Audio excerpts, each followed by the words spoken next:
Assalamualaikum warahmatullahi wabarakatuh. Waalaikumsalam warahmatullahi wabarakatuh.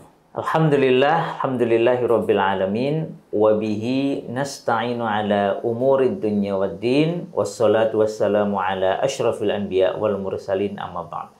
Alhamdulillah, berbahagia sekali pada kesempatan kali ini kita bisa melanjutkan pendalaman kita, diskusi kita tentang wewangi tuntunan Nabi.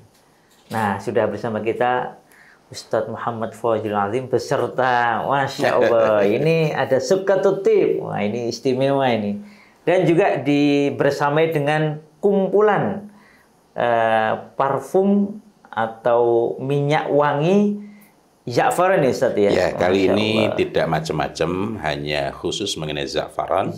Ada za'faran abyad, ada za'faran ahmar. Abyad itu yang putih seperti ini Ustadz? Iya, walaupun agak kekuningan. Iya.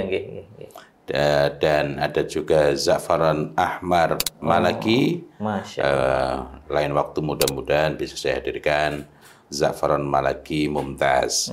Ini saya sendirikan ini. Ini sepertinya sama tapi berbeda grade-nya. Nah, nanti ada juga yang kita sebut sebagai khuluq. Khuluq itu parfum dengan bahan utama za'faran. Tetapi khuluq itu tidaklah sama dengan parfum za'faran.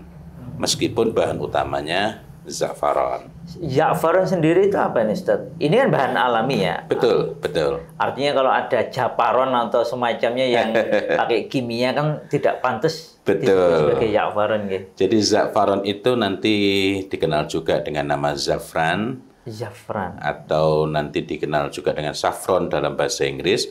Tetapi semua itu serapan. Kaidah dasarnya begini. Bahasa asli itu lebih tepatnya begini, kalau ada istilah yang satu lebih rumit, satu lebih sederhana menyebutnya, maka hampir pasti yang lebih sederhana itu serapan. Za'faran memerlukan usaha untuk menyebutkan dengan tepat. Tapi saffron, zafran itu lebih simpel, lebih mudah. Nah, apa sih za'faran itu? Kita dapati Ibunda Aisyah radhiyallahu anha biasa memakainya. Dan juga kita dapati dalam riwayat berkenaan dengan ketika ada seorang tabi'in hendak menemui Abu Dzar Al-Ghifari di Rubadah ya. Dan ketika itu ditemui oleh istri dari Abu Dzar Al-Ghifari radhiyallahu an. Nah, lalu tabi'in ini menyampaikan bahwa tidak aku jumpai bekas padanya, yakni istri dari Abu Dzar Al-Ghifari radhiyallahu an ini, al-majasid. Al-majasid itu nanti mudah-mudahan bisa kita bahas pada kesempatan lebih khusus ya. Atau khuluq gitu ya. Itu menandakan bahwa khuluq itu merupakan sesuatu yang biasa dipakai oleh perempuan di masa itu. Dalam riwayat yang lain menggunakan kata al-mahasin. Al-mahasin. Al-mahasin. Cuma kalau kita cari di Google seringkali kalau nggak komplit ya, seringkali keliru dengan mahasinul khuluq, membaguskan akhlak. Jadi al-mahasin itu ialah penggunaan bahan alami untuk berhias tetapi tidak sampai kepada tabarruj. Jadi lebih kepada untuk lebih pantas gitu ya. Tapi ini perbincangan di lain kesempatan. Di sini kita mendapatkan pelajaran bahwa khuluq itu biasa dipakai juga sebagai hiasan yang ma'ruf di kalangan para sahabiah di masa itu maupun masa-masa sesudahnya. Dan sekali lagi kita perlu tegaskan, perlu perjelas bahwa dipakai sebagai hiasan itu tidak sampai menjatuhkan kepada status tabarruj alias bersolek. Sebelum kita lanjutkan membahas mengenai za'faran, ada baiknya kita perlu membincang terlebih dahulu mengenai apa yang dimaksud dengan khuluq tadi. Khuluq itu bahan utamanya za'faran. Jadi secara pasti kalau disebut khuluq, itu pasti ada unsur za'farannya dan itu dominan. Tetapi nanti ada campuran-campurannya. Yang umum, yang biasa adalah za'faran itu dicampur dengan ward, dicampur dengan mawar. Sebagai bahan campuran yang umum. Akan tetapi ada kalanya selain dicampur dengan ward, juga dicampur dengan bahan-bahan lain. Kita akan lebih memahami berkenaan dengan khuluq kalau kita mengetahui kegunaan dari za'faran itu. Za'faran biasa dipakai oleh perempuan, bukan pada laki-laki. Sampai-sampai sebagian saudara kita itu keras sekali terhadap hukum berkenaan dengan za'faran ini. Sementara kalau kita perhatikan Rasulullah Muhammad SAW dalam beberapa hadis kita mendapatkan riwayat bahwa beliau ada kalanya mengenakan selimut yang diolesi. Oh, jadi ini ngapunten ini di kalau ini adalah za'faran yang abal-abal. Oh. Nah, ini berarti kalau mengaku memakai za'faran, apakah warna kayak gini tuh menunjukkan abal-abal, Ustaz? Enggak juga ya? Secara umum kita dapat membedakan ya. Iya kan beda ya berarti. Ya. Dan nanti kita juga dapat membedakan dari baunya, bisa dicek baunya ya. Kalau abal-abal itu cenderung aneh ya, aman gitu ya. Aman untuk karena efeknya beda macam gitu. Iya. Karena itu kita perlu diskusi. Ya. Kalau begitu status hukumnya jadi bagaimana kalau pakai za'faran abal-abal? Karena hanya namanya, bukan hanya namanya, kita yang menamai, aslinya kan bukan za'faran. Jadi kalau ini para pemirsa sahabat Wawangi sekalian ini ngelihat yang warnanya kayak gini tuh harus curiga dulu ya. Tapi untuk mengecek paling baik adalah dengan mencium baunya. Za'faran abal-abal itu baunya mirip saffron treat. Ya. Jadi serbuk za'faran itu. Iya. Itu mirip itu. Iya, betul.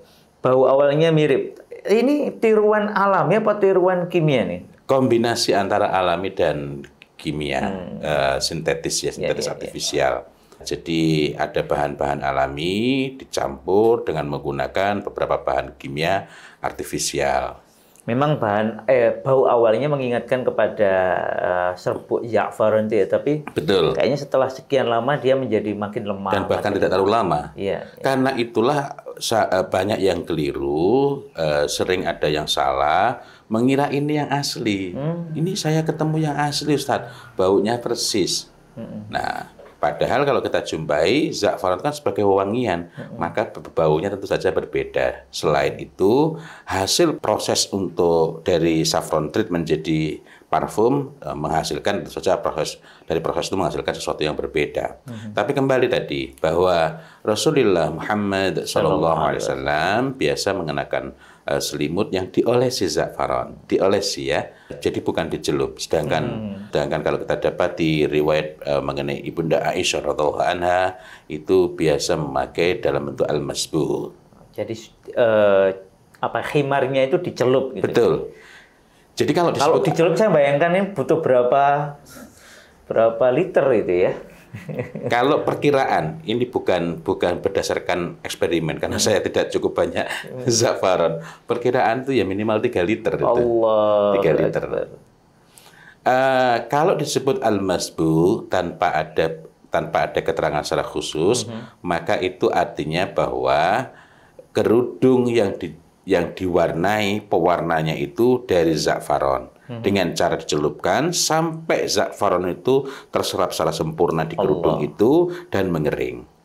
Ibunda Aisyah radhiallahu anha biasanya mengenakan kerudung tersebut apabila datang masa gilir beliau bersama Rasulullah Muhammad sallallahu alaihi wasallam. Lalu beliau memercikkan air sehingga baunya lebih keluar dan kemudian za'faran yang sudah terserap dalam himar itu keluar lagi gitu ya, membasahi pada sebagian dari beliau ini. Ini kalau disebutkan al-masbuh. Kecuali jika disebutkan lebih awal dalam satu rangkaian kalimat, misalnya menyebut tentang gamis, maka al-masbuq merujuk pada kata yang mendahului, dinisbahkan pada yang mendahului. Tapi kalau hanya dikatakan bahwa dia memakai al-masbuq, itu maknanya memakai kerudung yang dicelup dengan za'faran. Atau misalnya kalau sudah menyebut mawar, sudah menyebut kain tertentu disebut al-masbuq, barulah itu berarti merujuk pada mawar. Tetapi sebutan al-masbuq itu eksklusif. Kalau nggak ada keterangan itu berarti kerudung, khimar yang dicelup dengan menggunakan za'faran. Karena ada alif lamnya tadi itu Berarti dia khusus untuk Betul, yang betul. bercampur dengan za'faran tadi. Iya. Masya Allah. Biasanya kalau campuran lain nanti menggunakan ungkapan misalnya al-masbuk bil wad. Oh, iya. Jadi kalau nggak disebutkan itu berarti za'faron. Tidak adanya penyebutan ini menandakan bahwa za'faron itu merupakan sesuatu yang ma'ruf, sesuatu yang sangat biasa dipakai di kalangan para sahabat maupun para sahabiah gitu ya. Nah, ini yang menarik untuk kita gali. Nah, catatan bahwa Rasulullah Muhammad SAW memakai selimut yang diolesi itu memberikan gambaran bahwa itu juga hal umum dan ini menandakan bahwa ini sesuatu yang lazim dipakai dalam ruang privat ya. Ruang privat artinya hanya itu kan saat-saat yang sangat privat ya. Itu kira-kira pakai yang putih ini Ustaz. Ini kan kita cek dulu nih, ini karena ini bukan kalau yang asli ya. kalau disebutkan dikenali warnanya itu artinya kan berarti yang merah ya. Yang Dan yang paling umum memang dipakai adalah yang ahmar. Nah, lalu ada sebagian orang yang bertanya, Ustaz katanya kan perempuan tuh nggak boleh pakai parfum. Betul. Lalu, tapi gimana kalau kerudungnya itu pakai celupan za'faron? Pertama, za'faron yang paling baik ketika sudah mengering, baunya itu tidak tercium dari jauh. Semakin rendah semakin rendah kualitas parfum za'faronnya, maka keterciumannya semakin jauh. Jadi semakin kualitasnya semakin tinggi, semakin elegan gitu ya. Semakin elegan, bukan berarti lemah baunya, tapi memang makin perlu dekat. Kemudian yang kedua, kita dapat dalam riwayat itu beliau Ibunda Aisyah radhiyallahu anha memercikkan air agar keluar baunya. Artinya ketika basah itu baunya lebih keluar sehingga lebih mudah tercium oleh orang yang dekat gitu ya. Kemudian yang ketiga, bahwa ketika dibasah itu maka banyak manfaat dari za'faron. Karena za'faron ini, oh iya tadi ditanyakan di awal ya, za'faron ini dari apa? Za'faron ini dari tanaman yang disebut sebagai dalam bahasa Latinnya. Saya perlu menyebutkan bahasa Latinnya bukan karena kita harus memakai itu, tetapi untuk memudahkan membedakan. Karena banyak di antara kita yang rancu antara za'faron dengan kunyit. Kunyitnya. Kunyit. Nah, za'faron itu bahasa Latinnya adalah Crocus sativus. Crocus sativus. Iya, Crocus sativus. Berarti ini dari rumpun sativa ya. Sativa. Crocus sativus L. Baik yang ahmar maupun yang abyad, ini sama-sama dari crocus. Oh, ini juga jadi Crocus sativus tadi. Crocus ya? sativus. Unik ya. Crocus sativus. Bisa dicek baunya. Bisa kelihatan ya bedanya ya. Masya Allah. Bisa dicek baunya. Wah, ini tidak ada catatan khusus ini? Kan sudah menikah jadi nggak masalah. Oh ya, ini berarti dan catatan kalau ya. walaupun sudah menikah, tapi kalau dalam majelis begini pakainya di sini, jangan di sini. Kalau di sini kita nggak bisa jadi melanjutkan perbincangan ini. Khususnya ke yang lain nanti ya. Iya. Apalagi kalau bulan Ramadan dipakai siang hari itu. Waduh. Muskilah itu ya. Berarti kalau yang belum nikah belum mamnu ya, terlarang katanya. Betul. Bahkan sebagian ulama itu sampai pada tingkat mengharamkan secara mutlak jika dipakai oleh laki-laki yang belum menikah. Yang belum menikah. Adapun bagi yang sudah menikah, ini ada perbedaan pendapat. Tapi yang ingin sampaikan adalah bahwa untuk laki-laki yang belum menikah itu pendapat paling keras itu mengharamkan. Pendapat paling keras. Ada yang bukan mengharamkan, tetapi ini makruh yang sangatlah begitu. Memang baunya ini ya, baunya ini lembut, kuat ini ya. Gimana kok lembut tapi kuat ya? Iya, lembut, kuat. Kuat itu artinya nggak mudah pudar. Dan tercium dengan sangat jelas. Betul. Dan za'faron abyad itu baunya lebih elegan. Itu mengingatkan, tadi sudah dicoba ya yang ini yang grade biasa. Yang biasa. Masya Allah. Grade biasa. Grade biasa dari yang baik, karena nanti ada juga yang di bawahnya. Nah, ini yang malaki. Bisa dicoba. The royal one. Masya Allah. Tapi berarti bukan yang malaki mumtaz. Ada lagi malaki mumtaz. Ya, malaki mumtaz. Cuma memang mumtaz juga. Masya Allah. Lebih lembut dan tidak tercium dari sini. Betul. Nah, maka ini bersesuaian dengan apa yang disampaikan oleh Rasulullah Muhammad Sallallahu Alaihi Wasallam, bahwa yang disebut sebagai parfumnya untuk perempuan, beliau menyampaikan tampak warnanya, tersembunyi baunya. Jadi kalau kita menemukan za'faron kok skanki, skanki itu dari kata skang, bahasa Indonesianya sigung. Sigung itu kan senjatanya pakai bau ya. Orang menyebutnya kentutnya sigung. Itu kok tiba-tiba menyergap, menusuk dan rasanya nggak nyaman sekali. Itu pasti bukan za'faron yang asli. Masya Allah. Nah, Menarik sekali nih, Ustaz. Berarti kapan-kapan perlu kita bahas apa ya? Mungkin penggunaan lebih khususnya, Ustaz. ya, insya Allah. Tapi ini perjumpaan yang menarik ini. Artinya saya sendiri juga baru menyadari ya bahwa ternyata ada za'faron yang parfumnya atau minyak wanginya itu Betul. warnanya abyad ya. Abyad, dan itu lembut. Dan insya Allah nanti kita akan berbincang mengenai khusus perbandingan faedah, perbandingan manfaat antara za'faron, kemudian khuluq, dan za'faron dengan berbagai tingkatannya. Termasuk tadi ya, kita bisa membedakan itu adalah za'faron yang abal-abal. Abal-abal. Ini pun abal-abalnya masih ada campuran alaminya, tapi tidak ada unsur za'faronnya sama sekali. Allah. Karena itu kita perlu bertanya, kalau begitu statusnya itu sama nggak dengan za'faron? Karena hanya sama baunya, itu pun bukan sama dengan bau parfumnya, melainkan hanya sama dengan bau saffron treat atau serbuk saffron itu. Itu hanya beberapa menit, setelah itu kan berubah baunya. Betul, betul. Kalau secara pribadi saya ketika mencium bau setelah beberapa menit itu jadi agak pusing. Ini secara pribadi, mungkin orang lain berbeda itu ya. Masya Allah, jazakallah khair Ustaz. Amin. Nah, ini terutama untuk Bapak Ibu yang sudah menikah perlu ini ya, perlu. Saya dulu ingat waktu ada kesempatan umrah di bulan Ramadan itu ada teman itu yang pesen za'faron agak banyak itu. Masya Allah. Waktu itu saya belum paham kenapa kok pesennya banyak. Ternyata memang ada manfaat untuk meremajakan para pengantin ya. Para pengantin tua. Pengantin tua.